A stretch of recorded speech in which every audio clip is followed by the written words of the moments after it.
Interruption, but I'm Mike Wilbon. This is our last show of the week, Tony. How are you going to spend your 4-day weekend? I'm Tony Kornheiser, golfing, napping, catastrophizing. You like that word, catastrophizing? Yeah, I do. Yeah. I don't know what you have in your life to catastrophize over. I mean, you got it pretty good. Everything. Got it pretty cushy. I have enough anxiety for everybody in my house and another few houses. Welcome to PTI, boys and girls.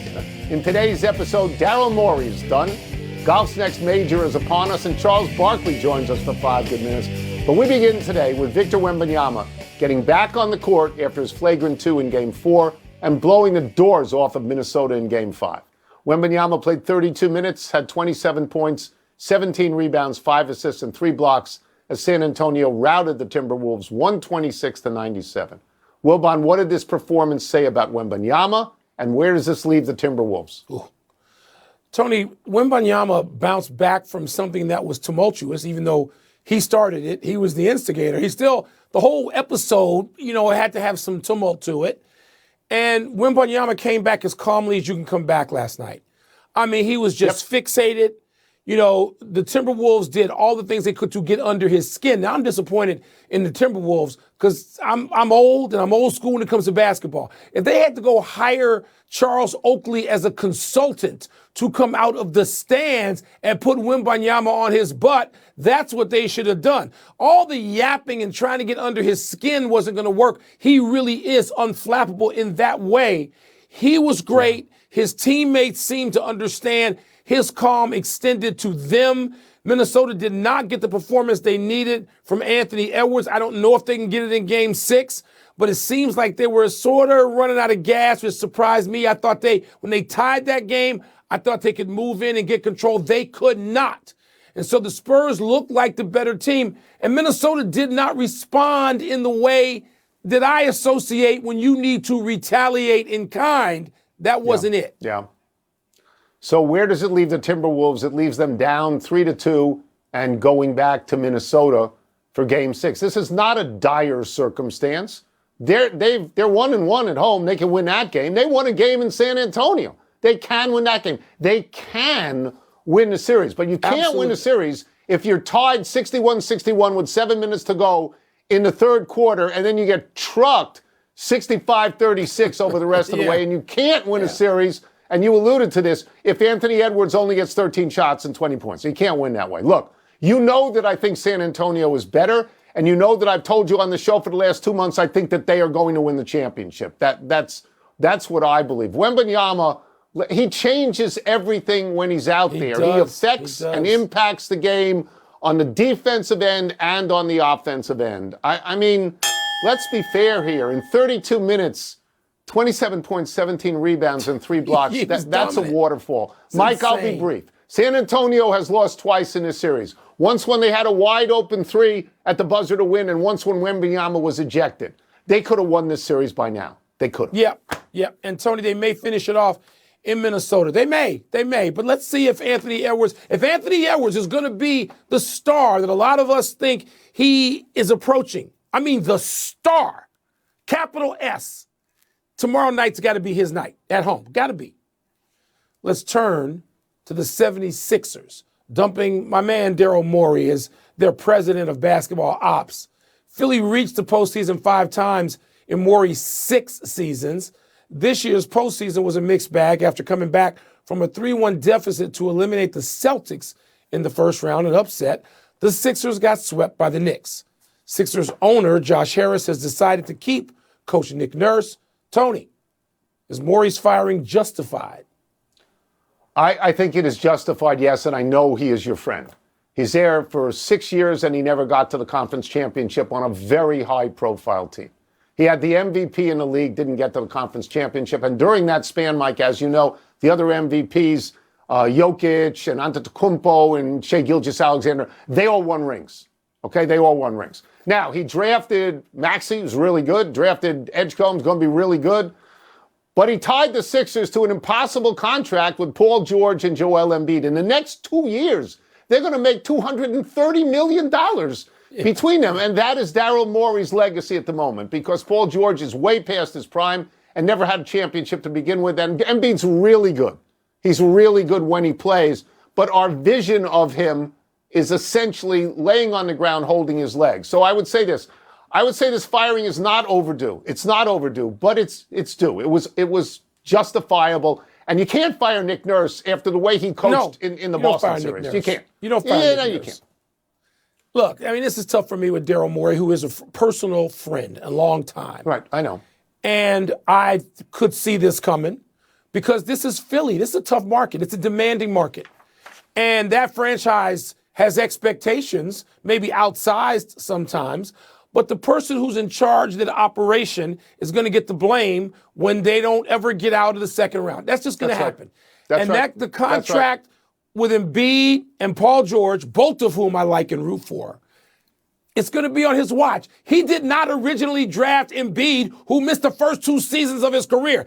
Daryl Morey did not do that. And he did draft those spectacular 2 guards who now have to be the strength and the foundation of the Sixers going forward. And I don't know what you do with that roster. Whoever comes in to replace Daryl, other opportunities will be out there immediately for Daryl Morey.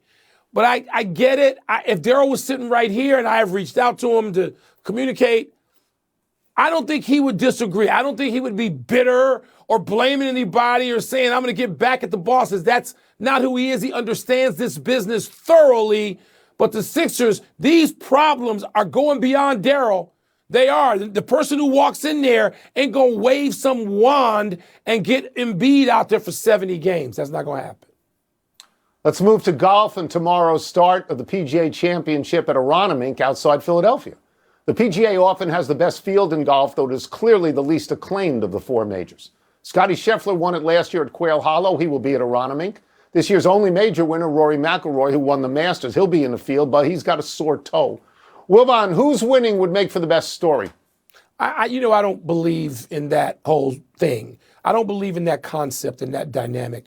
They're great stories all the time. You and I used to get paid to find just those great stories when they weren't obvious. The obvious stories are Scottie and Rory. I don't care. I don't care about them or to root for them above others. The other people I may root for. I mean, the live guys, if one of them wins, that's going to be a big story. It may not be the story as many people like, but it would be a big story. So I don't, there's, to me, Tony, there are 20 guys out there who can win the PGA. And often it's the most unknown of the winners of the 4 tournament majors that season who win the PGA. I don't need to latch on to somebody who has alleged stardom, who's got a Q rating and recognizable for it to be a good story. This is a great golf course. It's a great field. You got everybody in it. Have at it. I'll just mention a couple of people. If Rory wins, that gives him 7 majors. That is rare air. Also gives him a chance for the actual Grand Slam because he'd have won the first 2 majors. Between Scheffler and Rory, they've won 4 of the last 5 majors. They have been great players. I like what you like. I like when a guy like J.J. Spawn, who nobody's ever heard of, comes out of nowhere, putts like a maniac, and wins the U.S. Open. But I'm going to ask you this. Did you look at the tee sheet for tomorrow morning? There's a group going off at 6:45 in the morning, Mike. Sunrise is at 6 o'clock in the morning, 6:45 in the morning. And 2 of the people in it are people that we know. Ben Griffin, who has won 3 times on the PGA Tour. You don't expect him at 6:45. The brother of your Northwestern boy, Matty Fitz, Alex. He's out there at 6:45 in the morning. Do you know when you have to get up to get on a golf course at 6:45 in the morning? As a pro in a major? Are you kidding me? Like you need 2 hours of warm-up. Mike, they got to get up at 3 to 3:30. Too early. I'm not even awake at 3 to 3:30. You are. Let's take a break. The only person teeing up at 6:45 is you. You're the only one. Coming up, what should LeBron do now? We're going to ask Charles Barkley. We're also going to ask who looks like a sure thing in the upcoming NBA draft. I get to the golf course and people say, oh, Tony was here 7 or 8 hours ago. I'm like, it's noon. That's right. What do you mean he was here 7 hours ago? That's right. But a 6:45 tee-off in a major? Let's get back into the NBA playoffs with our great friend, the first ever guest ever on PTI. Inside the NBA's Charles Barkley, repping his alma mater with an Auburn shirt. Let's start with this, because this is the question on everybody's lips The most important hot stove question there is. If you were LeBron, what would you do now? I'd go back to Cleveland and finish my career there. It's time for them to start the clock on the Luka Doncic era. They're not going to win the championship in LA next year because he gonna be older, so that they won't be competitive. I would love to see him go back to Cleveland because, to be honest with you, they'd probably be the favorite. Without making any changes, they'd probably be the favorite in the Eastern Conference next year. So I would love to see him finish his career in Cleveland. That's just my opinion. All right, if we go from all time to right now time, that involves Victor Wembanyama. Charles, he obviously goes from the elbow one night to the next time we see him, complete calm and composure. As you're watching him last night, you're thinking what? I was impressed how it's like that incident never happened. I was glad because I thought it was much to do about nothing. I'm glad he did not get suspended. I think if that foul had happened in the third quarter or the fourth quarter, he might have got suspended. If you had suspended him for that one, you really would be suspending him for 2 games. So I'm glad the NBA did not suspend him. He was very impressive. That team was impressive. I think Minnesota's running out of gas. I think Anthony is playing on one leg. Last night was the first time I saw him not have a lot of juice. But I tell you what, when they play Oklahoma City, man, that is going to be all hands on deck, knock down, drag out, and I cannot wait to see all the smoke. I'm not going to lie. Well, before we get to that, in the East anyway, tonight, Cavs and Pistons in a huge game in that series. Charles, James Harden has been able to raise his level some and have a couple of really good games, but is still inconsistent. Do you expect to see anything different from him the rest of the series? I thought this was a great situation for James because James don't have to score 25 points a night. James can help his team win by getting 12 assists. And last game to me was the way they have to play. Donovan is the best player. He's the guy who's got to get 30 a night. If James give me 15 points, on some nights 20, even now and then to explode. But if he give me 12 assists a night, that's going to help Mobley. That's going to help Jared Allen. So I think that's the best way for them to be effective. I still got Cleveland coming out of the East. I haven't given up yet. You and Tony are the only two. Yeah, me too. Me too. No, me too. I believe in that as well as Charles does. Let me go to the other team in the East, the team that's already in the next round, the Knicks. The Knicks have looked great. They swept the 76ers. Have they won you over yet? They've been great. I think those were 2 perfect matchups. The Hawks got a bright future, but we don't live in the future. We live in the present. So that was a great matchup. My Sixers in trouble for many years to come, Tony. It's really sad. Embiid can't get healthy. Man, it's a really awkward situation. I was sorry to hear Mike Boyd got fired, Daryl Morey. I hate when anybody get fired because, they have a family. That always sucks. But my Sixers are in really dire straits for the next foreseeable future. But it was a perfect matchup with the Hawks. It was a perfect matchup with the Sixers. But whoever they play next round is going to be like a really tough series. But they're playing fantastic. Big Cat is playing great. Brunson is doing what Brunson does. They got to get OG healthy. But the Knicks, other than OKC, they've been the most impressive team in the playoffs so far. We will get you out of here on this, and we will focus to the future and not the present. And it's about the draft coming up. Which players in the upcoming draft, 1 or 2 or 3 guys, do you see as sure things? Well, AJ is definitely, I think he's a sure thing. The guy who I'm most impressed with is Caleb Wilson from North Carolina. He's the only, AJ Dubinska is the only player I would take before Caleb Wilson. I mean, I think he's fantastic. Got hurt, unfortunately, but I think Caleb Wilson has the most upside in this draft.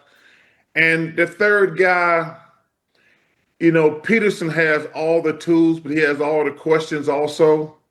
And you got to, hey, listen, those are fair questions. Some of the stuff that he did this year with the injuries, the cramps, taking himself out of games, those are very legitimate questions. But AJ and Caleb Wilson, those would be my number 1 and 1A. Okay. It's such a pleasure to have you on this show. Chuck. You have no idea. Great to Thank have you, you. Charles. We're thrilled. Thank you. Hey, Appreciate man, it. I tell you all the time, y'all got the best show on ESPN. Anytime y'all need me, let me know.